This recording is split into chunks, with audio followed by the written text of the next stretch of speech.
لوگ پوچھتے ہیں کہ رشتہ دار ناراض ہیں، ان کو ہم کیسے منائیں؟ دیکھیے، معافی مانگ لیں.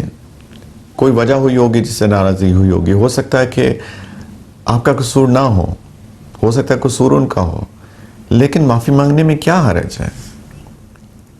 اللہ کے رسول صلی اللہ علیہ وسلم نے ایک حدیث مبارکہ میں فرمایا، میں مفہوم بیان کر رہا ہوں، انہوں نے 3 چیزوں کی قسم کھائی کہ میں قسم کھاتا ہوں ان 3 چیزوں کی، اور اس میں ایک ہے کہ معاف کرنے سے انسان کی عزت ہی بڑھتی ہے.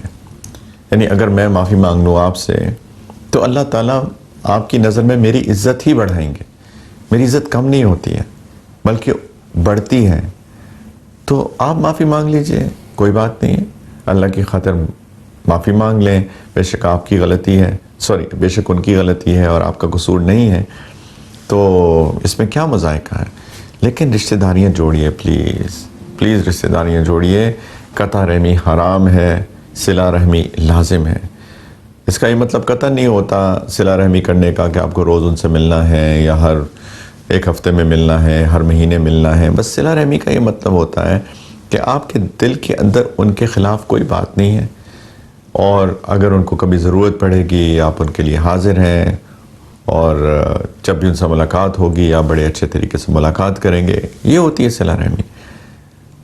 قطعاً یہ مطلب نہیں ہے، کیونکہ کچھ لوگ اس کو مس انڈرسٹینڈ کر جاتے ہیں کہ شاید صلہ رحمی کا مطلب ہے میں نے تو اپنے بھائی کو پچھلے 2 مہینے سے فون نہیں کیا، میں سعودی میں رہتا ہوں اور میرا بھائی پاکستان میں ہے، 2-3 مہینے ہو گئے ہماری بات نہ ہوئی، کہیں یہ قطع رحمی تو نہیں ہے؟ بالکل قطعاً یہ قطع رحمی نہیں ہے. قطع رحمی یہ ہوتی ہے کہ میں دل میں ٹھان لوں کہ میں نے اس سے بات نہیں کرنی ہے، اس کا جو مرضی ہو، میرا اس سے کوئی لینا دینا نہیں. یہ قطع رحمی ہے، اور خونی رشتہ داروں کے ساتھ قطع رحمی کرنا حرام ہے، کبیرہ گناہ ہے. بلکہ ایک حدیث مبارکہ میں آتا ہے کہ لا يدخل الجنت قاطع، کہ قطع رحمی کرنے والا جنت میں داخل نہیں ہوگا. اللہ محفوظ رکھیں اس چیز سے. تو معافی مانگ لیں، چھوڑیں، جانے دیں، اور ان کو بھی خوشیوں میں شریک کریں، ان کا بھی حال پوچھیں، ان کا بھی خیال کریں. انشاءاللہ یہی تو جنت کمانے کے طریقے ہیں. اور دین اسلام جو ہے وہ خوشیاں بانٹنے آیا ہے، محبتیں بانٹنے آیا ہے. نفرتیں، ناراضگیاں، اس کا ہمارے دین کے اندر کوئی جگہ نہیں ہے، کوئی اس کی جگہ نہیں ہے، الا ایکسیپٹ یہ کہ کوئی بندہ ایسی حرکت کرے جو اللہ کو ناراض کرنے والی ہو. وہ ایک الگ بات ہے، وہ ایک دینی غیرت ہوتی ہے کہ کوئی بندہ معاذ اللہ کوئی ہمارے دین کے بارے میں بری باتیں کر رہا ہے، تو ظاہری بات ہے میں اللہ کے لیے اس سے ناراض ہوں.